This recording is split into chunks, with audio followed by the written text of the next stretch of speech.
Well, I think, all of us understand that relationships are sort of the foundation of the way that we do anything. And we all want to have positive relationships with our caregivers.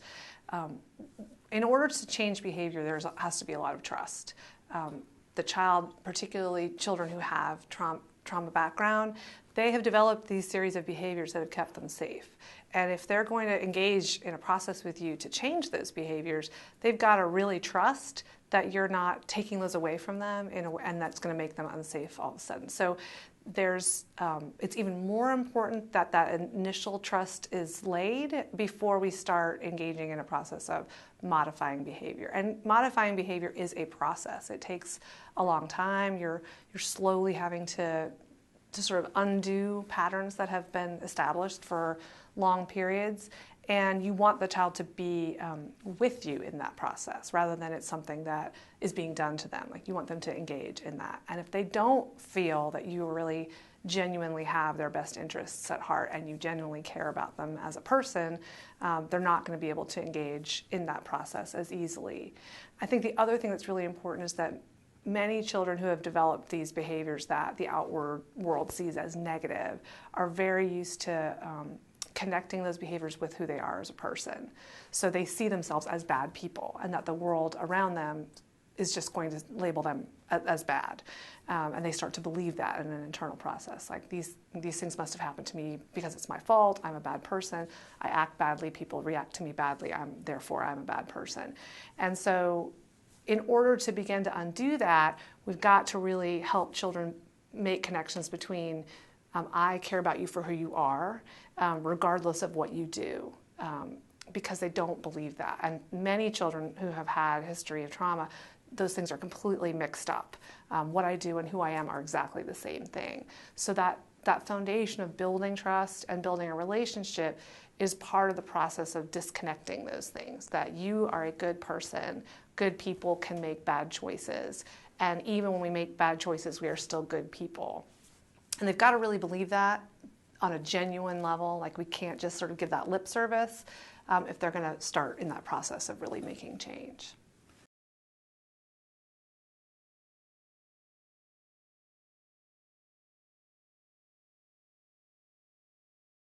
Well, I think we have to sort of think more strategically about what trust is. We talk a lot about we've got to build trust, but we do not give people a script for what that is. So there are some basic things that are part of trust.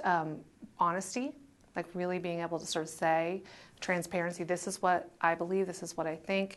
Being able to tell them when you make mistakes, because as parents and caregivers, we make mistakes all the time, even if you're all the best intentions, we have bad days.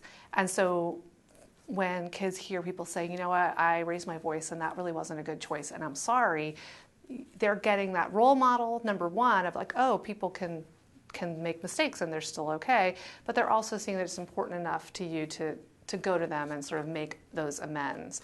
I think that predictability, reliability is incredibly important for trust, particularly because kids who have had a lot of trauma and have had a lot of moves don't know what's coming next. That contributes to that feeling of needing to be always on alert.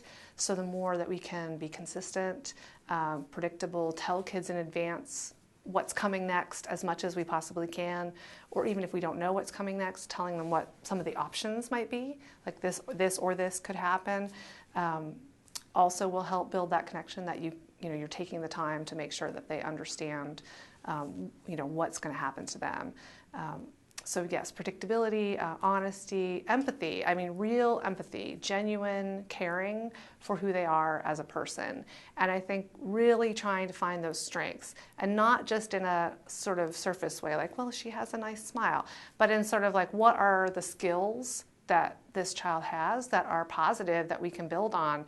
So many behaviors that we label as negative, we can find actual skill sets in there. So if you have a kid who people say is manipulative, well, they obviously can read people and they're smart and they are able to they know what their needs are and they can get their needs met. So they have a skill set involved in this behavior that we consider bad. So if we can help kids pull those out and say, well, how can we use these same skills to their advantage? They start to feel like you value who they are and what they bring to the table.